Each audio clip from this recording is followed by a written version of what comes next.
comigo, eu ainda não cheguei lá e peço desculpa por dizer isso. Entrando já agora no painel, a lógica do painel é a seguinte. O Raul, até pelas suas características pessoais, tentará fazer uma visão mais conceptual, mais global, mais estrutural do tema, que é basicamente o amor e as empresas e as condições para as empresas funcionarem. Eu espero que o António Lopes Xavier depois faça também um desenvolvimento destes aspectos, com aspectos mais, ou temas mais ligados à construção e aos princípios que isso requer. E depois a Isabel faz ou fará uma visão setorial, porque está num setor em que este aspecto penso que é, logicamente, uma das alavancas e um dos princípios base da aplicação. Portanto, Raul, 10, 15 minutos, eu ao fim de 15 minutos, se para chegares lá, digo-te, está bem? Muito bem, muito bem. Então, muito bons dias a todos. Esta é uma honra muito grande, obviamente, o convite para vir aqui ao Congresso. E também, basta olhar aqui para o meu lado direito e é uma honra enorme estar neste painel.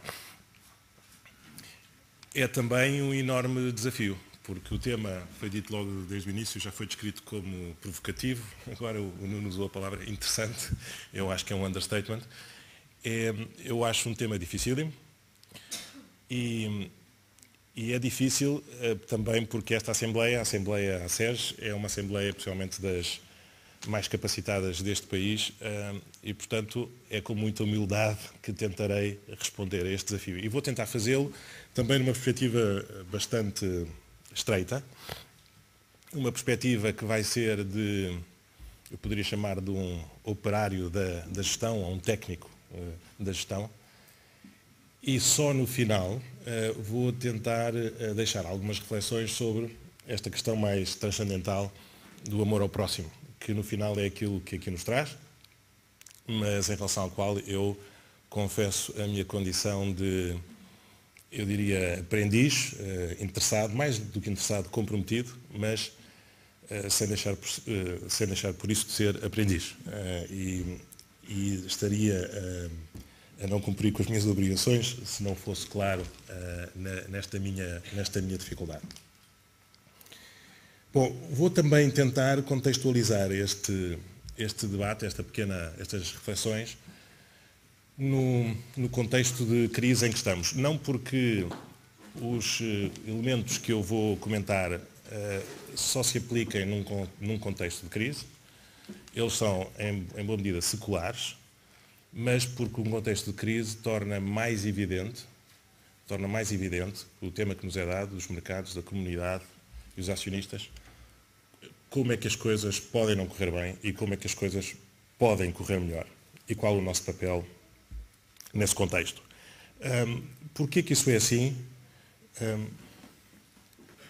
É assim porque no âmbito de uma gestão empresarial e com uma sobressimplificação muito grande, uma empresa tem uma atuação no mercado dos bens e serviços com as suas empresas, digamos, os seus fornecedores, os seus clientes e, naturalmente, com os seus concorrentes, e depois no mercado do trabalho com os seus colaboradores e, sem esquecer, com a sociedade, com a comunidade em que está envolvida. Muito obrigado. E num contexto de crise, vemos ocorrer todo um conjunto de efeitos secundários, em alguns casos disfuncionalidades, noutros casos coisas muito bem explicadas do ponto de vista económico, mas que tipicamente pressupõem uma quebra de expectativas, pelo menos, ou de contratos, e ruptura de contratos. E, portanto, vemos exemplos de problemas da empresa com os seus colaboradores, problemas da empresa com os seus fornecedores, o tema do desemprego, que já foi aqui mencionado hoje de manhã, as obrigações com o Estado, etc, etc, etc. E num contexto de crise é quando se vê os mercados em que nós acreditamos como o elemento fundacional do desenvolvimento económico que todos conhecemos, é quando vemos de uma forma muito evidente as debilidades nestas frentes. E isto é importante porquê? Porque num contexto de crise há sempre uma perda de confiança nas empresas, muitas vezes também nos governos. Na crise que estamos a atravessar ao longo dos últimos 2, 3 anos, os indicadores sugerem entre 10 e 20 pontos percentuais ao ano de perda de confiança nas empresas.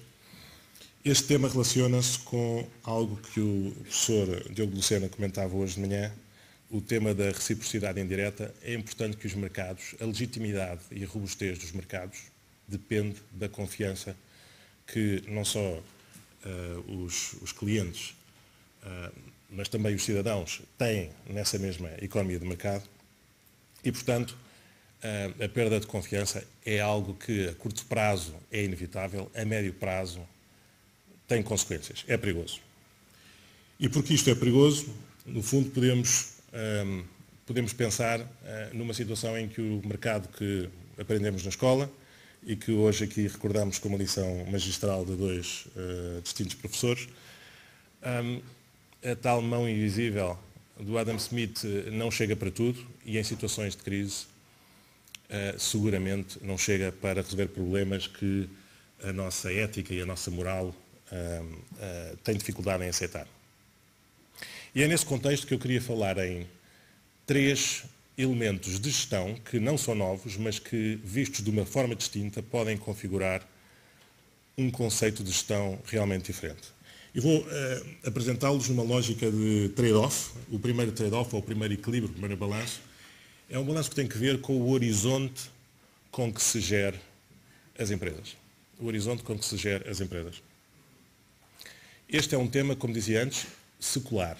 A visão curto-prazista na gestão das empresas é que, num contexto de crise, a gestão dos stakeholders não é só a forma de maximizar o valor acionista, é também a forma de garantir a legitimidade, a robustez, a estabilidade da própria lógica de mercado em que as instituições se movem e por isso tem uma importância estratégica muito para além daquilo que é um relatório de sustentabilidade. E uma última nota para dizer que esta dicotomia com o shareholder value, digamos que quando foi criado, principalmente nos anos 70, justamente como uma ferramenta para focar a instituição, para se fazer aquilo que é importante, para aumentar a eficiência, de facto essa dicotomia é um equívoco, porque ela não era com shareholder value, era com long-term shareholder value, e um long-term shareholder value no final relaciona tudo isto. Portanto, fica o segundo trade-off, o segundo balanço, servir os stakeholders versus enriquecer os shareholders e o equilíbrio necessário entre estes dois. O terceiro tem que ver com governance e tem que ver como as empresas são lideradas, com o papel dos gestores. Se o gestor é alguém que representa, que atua como um dono, não sendo o dono, atua como um dono, alguém que toma conta, alguém que marca o caminho, qual é o seu papel? E aqui há dois grandes debates. O debate do governance em si mesmo, que nas instituições que são listadas no mercado de capitais tem naturalmente uma complexidade muitíssimo maior, porque muitas vezes o acionista não é conhecido, aparece nas Assembleias Gerais e faz perguntas inconvenientes e algumas meio tontas, e portanto não tem representação realmente sofisticada dentro da companhia e as implicações que isso tem para o papel dos gestores. Um número interessante é que, desde logo, os gestores, os membros de administrações não executivos, que têm justamente essa função, uma pequena parte, acredita que tem um impacto elevado nas estratégias das instituições e, portanto, é um pouco assustador pensar na quantidade de boards, de companhias, que estão a ser geridas com um link, com um governance realmente muito débil, ao mais alto nível. E não é nada fácil de resolver este problema, porque tem muitas causas. O outro elemento-chave nesta matéria é o próprio incentivo dos gestores. Algo que está neste momento em um escrutínio muito grande, não só pelos montantes, mas também pelo próprio horizonte. E nós todos sabemos que a maior parte dos sistemas de incentivos são também eles de muito curto prazo, tipicamente 1 ano ou 2 anos, quando, enfim, e nós sabemos que uma análise de cash flows tipicamente deixa uma parte muito, muito importante do valor da empresa para além do terceiro ano. E, portanto, fica a noção de como conseguir que os gestores, e não só os CEOs, mas os gestores aos diversos níveis, tenham a capacidade de, no seu dia-a-dia, não só atuar para fazer o bem, para liderar os negócios, mas também como se fossem donos, com o sentimento de propriedade e de conservadorismo e de gestão de risco que isso tipicamente implica. Estes três elementos, estes três balanços, de visão de longo prazo e de curto prazo, servir os stakeholders versus enriquecer os shareholders e gestores versus donos, não são elementos novos. Não são elementos realmente novos, mas nem sequer são uma descontinuidade, uma disrupção face aos debates que têm vindo a ser feitos. O que é novo aqui, desde logo, há um contexto de crise que torna mais urgente e torna mais o custo de não resolver estes problemas é muito maior.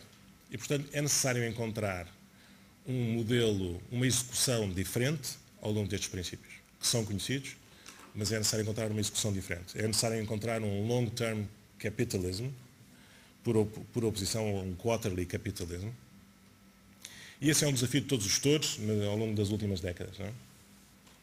E aqui queria ligar ao comentário que prometi ao início, que tem que ver com a componente mais difícil deste debate, mas quero acreditar mais prometedora, que é justamente a noção de utilizar o amor ao próximo como critério de gestão e até que ponto é que isto faz a diferença e que tipo de diferença faz. Desde logo, a palavra amor pressupõe, enfim, não é uma paixoneta, não é uma paixão. Amor pressupõe um sentimento de superação e de perspectiva de longo prazo e de subjugação dos interesses do próprio versus a uma coisa maior. O amor faz-nos fazer coisas extraordinárias ao longo da nossa vida, marca a nossa vida. E, portanto, esta noção do longo prazo e da importância de restaurar o longo prazo nas decisões que nós tomamos nas empresas é possivelmente uma ligação fácil de fazer.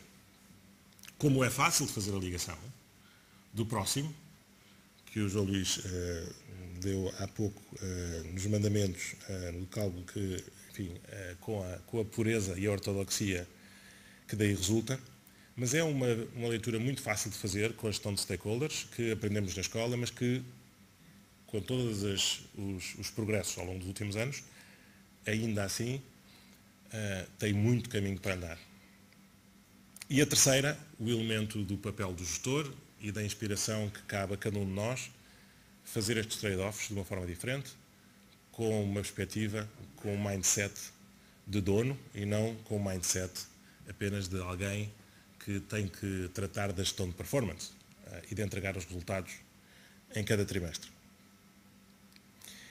É isto uma chave, é isto apenas uma linguagem que nos ajuda a ligar coisas que aprendemos também quando éramos miúdos e que nos levam a assumir como cristãos e que temos alguma dificuldade em reconciliar com o dia-a-dia das nossas empresas. Pode ser uma linguagem diferente para fazer essa reconciliação, sendo que a linguagem, há pouco fazia-se uma pergunta nesse nível, a linguagem é muito importante, a linguagem inspira, a linguagem speaks to the mind, não é? Forma, naturalmente, as mentes. Eu tenho a aspiração de vir a entender, não só como uma linguagem, mas este elemento de amor como critério de gestão, como algo que ajuda a trazer o coração, que permita que a gestão não seja um exercício de racionalidade e de bom senso e de ética, mas que introduza um elemento mais forte, mais emotivo, mais de longo prazo, que nós temos dentro de nós, simplesmente, e seguramente no meu caso, não conseguimos com facilidade gerir de forma fluida no dia-a-dia das nossas empresas, fazendo com que as decisões sejam realmente tomadas de forma diferente, com critérios diferentes para um fim maior. Muito obrigado.